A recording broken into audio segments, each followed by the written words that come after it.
Alive and alert on the north side of the dirt. It is your man D Real coming at you with another Be Real with D Real, where edutainment explains it. Nia DaCosta and the Marvels. Okay. Overall, what we are hearing in the press and in stories and from dozens of content providers that the Marvels is, for lack of a better term, trash. I'm not here to speak about whether or not the Marvels is or isn't trash. What I am here to talk about, though, is trying to blame all of it on Nia DaCosta. I mean, I get it. Sometimes we blame the director for some stuff being all effed up. But I don't think that's what we need to be doing in this particular instance, and I'm gonna tell you why. But first, let's get the legalese out of the way. Comment, like, subscribe, and share to Be Real with D Real paid so that when new material comes out, you get it. If you're digging what a brother shoveling, put some dirt in my bucket. Comment, like, subscribe, and share, because edutainment is what I do. Okay. A lot of things been going on. A lot of things being said about the Marvels. Okay.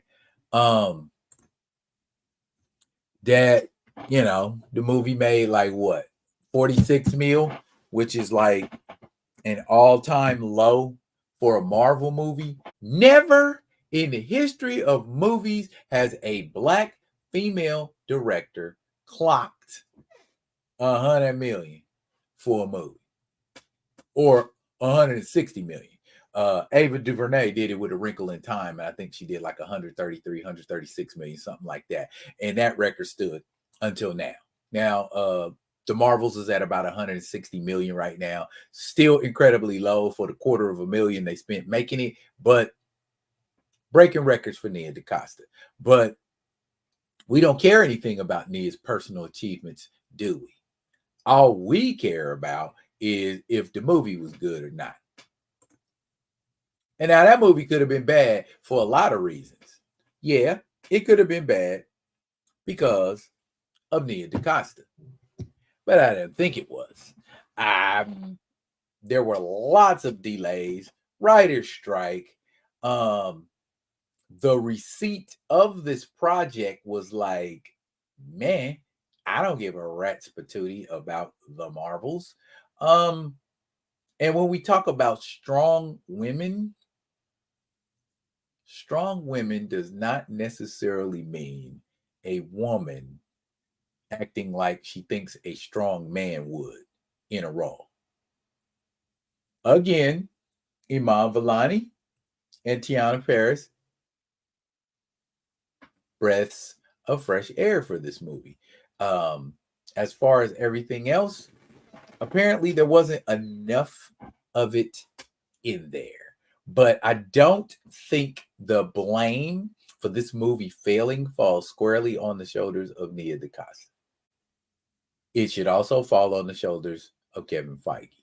It should also fall on the shoulders of Bob Iger. Facts. We can sit here and argue about it being Nia's fault that this movie didn't. And that's a nice picture of her, by the way.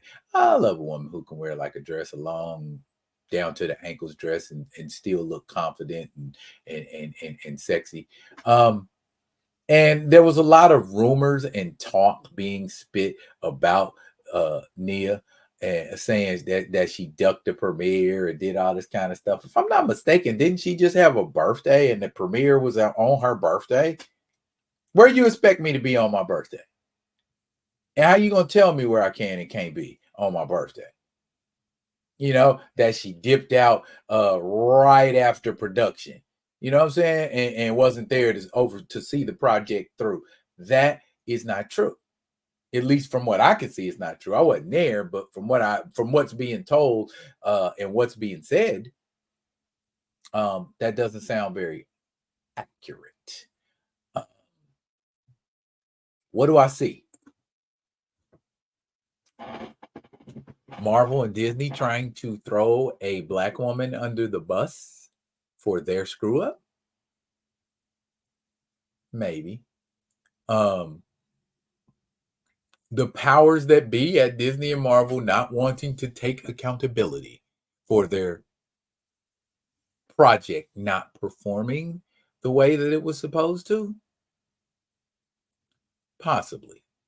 But to say the success or failure of this movie falls squarely on the shoulders of Nia DaCosta,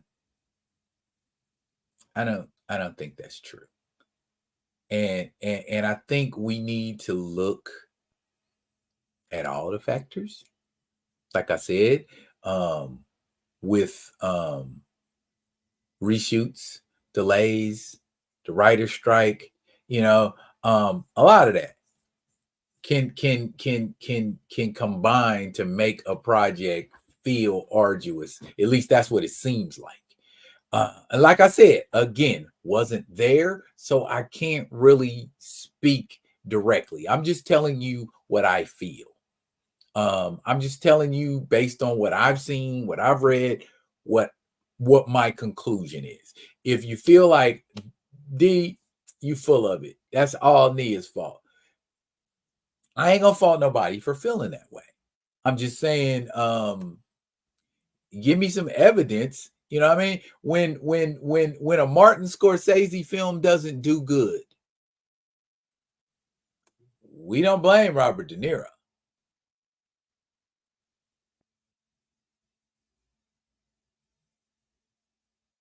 Okay. Does Brie Larson have a history of, even though she's an Oscar winner, does she have a history of being, or rather being accused of not being a good actress or not getting along with her co-stars or things of that nature? Could any of that factor in possibly? Could the complexity of this project be what caused it to fail? In order to get the full perceive of the Marvels, that means to a certain extent, you had to watch at least what? 3 Disney shows?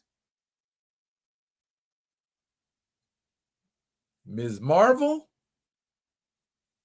WandaVision, and possibly Loki to give you a better understanding of timelines and multiverse and all of that kind of thing, because I hear some of that factors in, even though the main plot of the movie has nothing to do with multiversal things. Could any of that have factored in to the success or failure of the Marvels? Just simply throwing it at the shoulders, at the feet of Nia DaCosta and saying, that's your fault. You can't do that. You can't do that. Let me show that slick picture of Nia again. She's sitting in the, that's from Vanity Fair. That's a Vanity. And maybe that's why that picture looks so slick. But you can't blame it on this. Not totally. You can't totally blame it on this woman. You know what I'm saying? Because she's had other successful projects.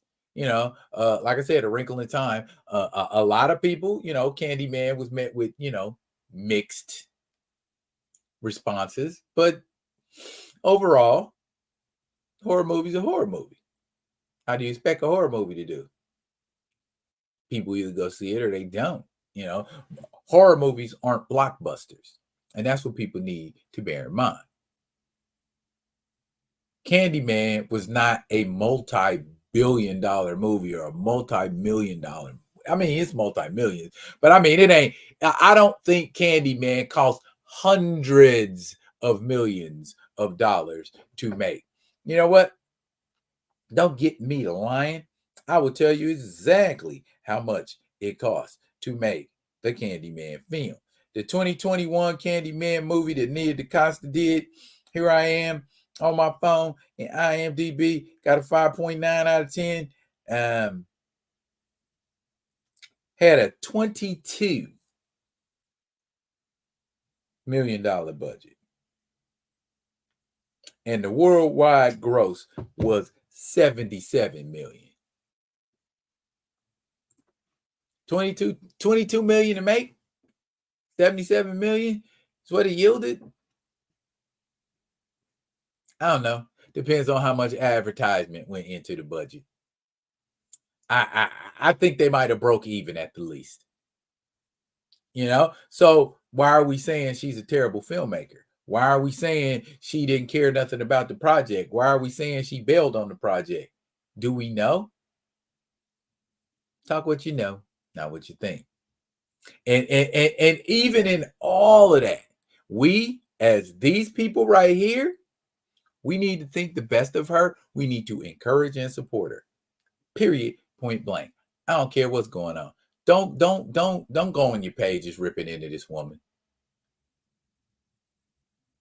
You want to rip into somebody, rip into Iger and Feige, because ultimately they hold the dice. Nia just in the game.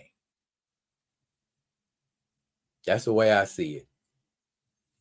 Tell me what y'all thought about the vid. Tell me what y'all thought about Nia DaCosta being run down for the failure of the Marvels. Tell me what y'all thought about that. That's because that's what the focus should be on. That's it for now. But fret not, I will be coming at you with another one of them other ones. And until I do, y'all be good. Be good to each other.